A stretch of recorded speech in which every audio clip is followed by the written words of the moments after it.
Hi, my name is Stephanie, and today I want to talk to you about John Crist returning to online. I am a bit torn upon rewatching the video he put out on Instagram that a lot of people refer to as his apology video. So after it came out that there were multiple counts of accusations of sexual harassment, John Crist kind of disappeared. A lot of these situations happened at church events, and he used his platform and his fame to kind of coerce people into situations they were not comfortable with, and was basically using churches as a way to prey on women.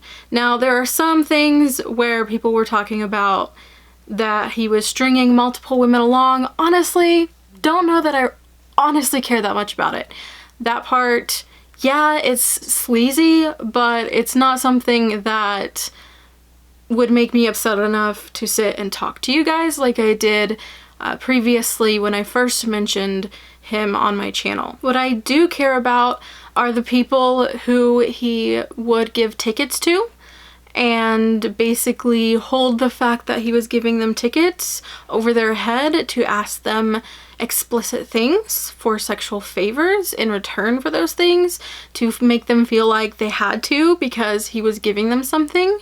For the person who reportedly was given vodka and he made advances on her after knowing and meeting her, that she had a boyfriend, meeting her boyfriend, and waiting for the alcohol to take effect to try to make a move, and also when he got back to his apartment tried to basically have her come inside. This is sexual harassment, absolutely, and I don't know what all went down. No one's saying it went as far as assault, thank God, but that's just not okay. This isn't just like, oh, you know, he two-timed with somebody or he hit up a married person, which, yeah, that's sleazy, but the predatory behavior is what is not okay. Like, not okay enough for us to be having this conversation.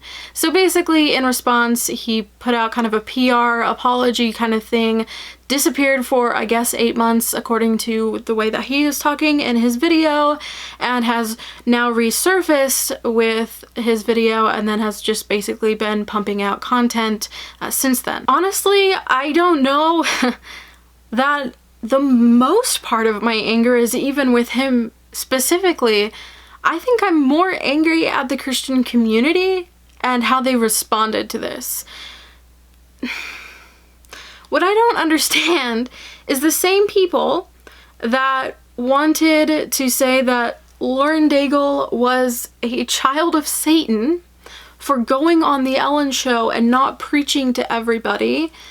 These same people are saying, oh, it's okay, let's forgive him. Let's forgive him. He wasn't even a pastor. Lauren Daigle wasn't a pastor either. And yet you're holding her to this standard, but someone who has confirmed at least some form of sexual harassment. We don't know if all the stories are true, but he has admitted there has been some things that are accurate. That's fine. We can just forget about it. Why does anybody care? He's not actually a pastor. I'm sorry. Someone was using the house of God to prey on women. That doesn't bother you. That we shouldn't be bothered by that. We should be bothered by someone appearing on a show and not preaching to the congregation, or the audience rather. But we don't care if there are people who are deeply affected. Okay, now I really think that that speaks to a bigger issue with church and a level of hypocrisy that is, quite frankly, very uncomfortable and just not okay. And I think that sexual harassment and abuse and those sorts of things that do happen in churches, just like they happen anywhere else, the church doesn't like talking about them. Obviously, you don't want to, but it is something I think that we should at least have a conversation about, because there are people who feel voiceless and powerless because they were taken advantage of by people that they were taught they could trust because they were supposed to be in the family of God, the body of Christ with them, and they thought, well, these people are good people, they have good intentions, they wouldn't do anything bad. And the fact of the matter is, we're still human beings, and human beings sometimes can have really messed up intentions, can sometimes just have a moment and mess up, and sometimes there's just straight up predators who use the fact that that people will trust them, and we do need to have that conversation. And the fact that we're mad, you know, everyone's like, oh my god, you know, Lauren's just this horrible person, and, you know, a snake and a wolf in sheep's clothing, but it's okay if John Crist comes after the young women in our churches because double standard? No, look, I don't know if he should lose his career or whatever over a sin problem. I don't want to participate in cancel culture. I don't want to say that this person is completely worthless and should never be like talked to again and should just go hide in a cave somewhere and just shrivel up and die, which is really kind of how cancel culture acts. But I think that there is a voice here that we're missing, and that is of those people who are technically victims. And obviously, we can't know how they feel. We don't know if he, in the background, made amends or something. If he did, awesome. But I don't know that that happened. You and I don't know if that happened. And it's not like the victims have to say anything, and they shouldn't ever have to, because, like, imagine trying to say something, you know that there's tons of people who would go send them hate, and that is the last thing they need right now. So, like, I get that, like, we can't really know that part, and that, to me, is the most important part to knowing maybe almost how to feel about this, I guess, if that makes sense. So in his Instagram video, he repeatedly said that he made bad choices that hurt himself or hurt people and others. He said things like, I can own that. I really don't recall him ever saying, I apologize or I'm sorry. Just, I made decisions that hurt people. I made bad decisions in my personal life. I can look at you and own that I made bad decisions, or I made decisions that hurt people. His video was mostly about how he took his break, obviously to address the people wondering what was going on. Apparently he was in some form of treatment for 4 months, and then the next 4 months I guess he was just kept off the internet. I'm not sure how that all worked. He did say candidly that he did want to, you know, hop on the internet and defend himself and minimize things and such like that. And, you know, now he says that he would just point the fingers at him because that's the fact. It's his fault, basically. But without necessarily saying his fault, if I remember correctly. But I just very much remember the gaping hole where the word sorry or an apology or I apologize, something like that. I apologize to the victims. I apologize to the people that I harmed or hurt. It was kind of like there was a degree of separation at every time. And it is possible that his legal team didn't want him to say things like I'm sorry or that there was victims or what happened, because if he admits to that, it's possible that he's opening himself up to lawsuits, so it's possible that's part of it. The thing is, when I watched that video, if I didn't know what had gone on first, I would have thought he had a drinking problem.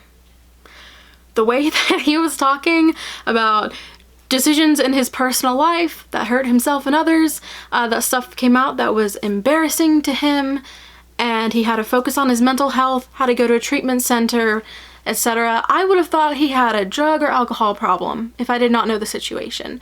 He refused to say what he did, and I've noticed a lot of times when people can't say it, I don't know if they've really come to the real, really facing it and understanding, like, no, you did that. You You asked people for sexual favors in return for tickets. You had a girl who came to interview you for her senior project, met her boyfriend, and went with her alone, gave her vodka, and tried to do things with her. Multiple people saying they've gotten inappropriate things from you. You were using your platform to manipulate people, and thankfully I haven't heard that anyone was underage. That's good. Thank God for that. But this is clearly sexual harassment, and to just be like, oh, I made some decisions and then I had to focus on myself and I have to heal and blah blah blah. Quite frankly, I think the biggest thing is, like, I feel like he's making it about him and it's really not about him. It's just not.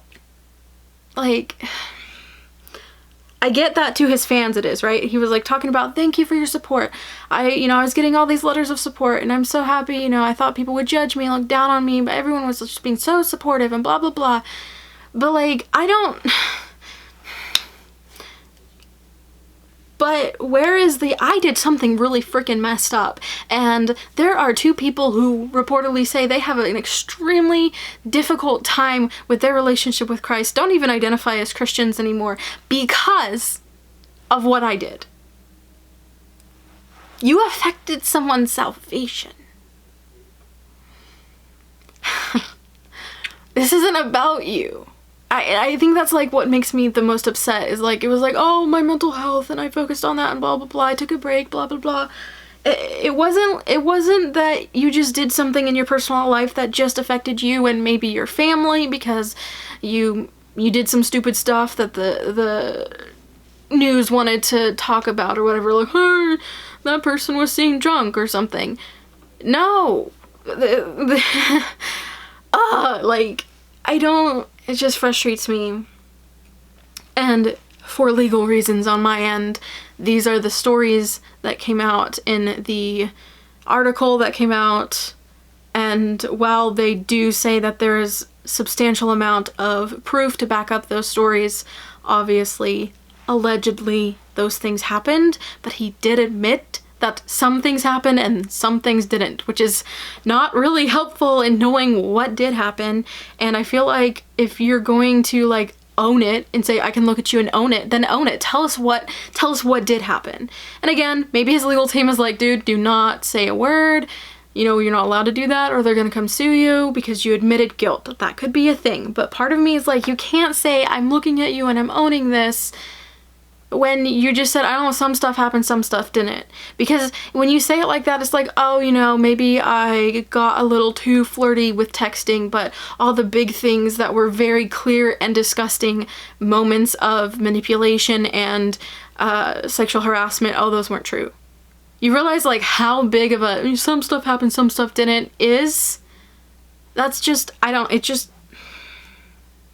and then it almost, I don't know, I feel like sometimes the Christian community is like, yay, I'm not against restoring people. That's fantastic. It's just, I don't know that he has made it right with the people that he has to make it right with. He doesn't really have to make it right with us, necessarily, but he has to make it right with those people. And I don't know that he did that. And I feel like I'm being manipulated. Like, when I watched that video again, I really felt empty. Like, it was empty, and that scares me. I'm glad that he went to get help. I'm glad that hopefully he's in a restorative process. Fantastic.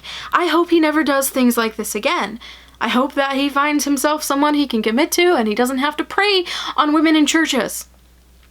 But at the same time, it's like they make him like this underdog restored hero, and those victims that brought this up, they brought his sin up. When you sin, you affect other people most of the time. Most sins affect other people. Some sins affect other people in greater ways, like these. I'm frustrated. So look, I'm not here to lead some sort of witch hunt on John Crist. I'm not here to tell you what to do. I'm not here to tell you how to feel. I'm I'm telling you what my feelings are about this situation and how I think it really does speak to things in a larger way in our community as Christians and many churches and how they handle things and who they're happy to welcome back and who they're not. And I really hope that the people who were harassed and were manipulated in disgusting ways, that they are able to find peace and that this somehow there has been amends made, but I don't know that, you don't know that, we don't know that.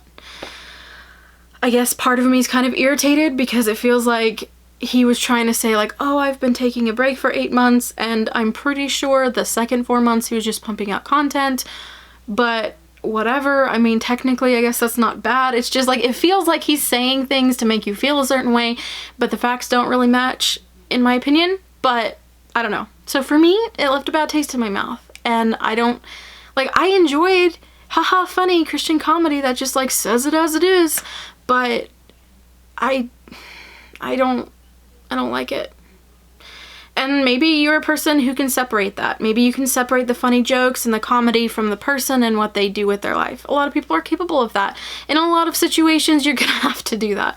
But I don't know. I don't know here. So you decide what you feel about it. You decide what you're going to support, not support, watch, not watch, etc. Again, this isn't to like hate on people. Please don't send hate to anybody. That's just really a stupid response to do to this. It's just something I wanted to talk to you guys about. Also, if you want to hear another person's thought on this, what actually brought it to my attention was actually Aubrey from Aubrey Rambles, I think it's still called. I'll try to remember to link her video in the description so you can check out her perspective. So thank you so much for watching. If you enjoyed it, you can give it a thumbs up. Let me know your thoughts about all of this in the comments below. Sometimes I upload to this channel on Saturdays at 4 p.m. Central Standard Times. A lot of times I don't. The past few weeks, probably at least a month or more, I haven't been posting. It's just when it happens, and when it doesn't, it doesn't. But if it's going to happen, it's going to be Saturdays at 4 p.m. Central Standard Time. So if Christian related topics from me interest you, then you can hit the subscribe button if you'd like to. I hope you have a wonderful week, and I will talk to you in my next video whenever that is. Bye!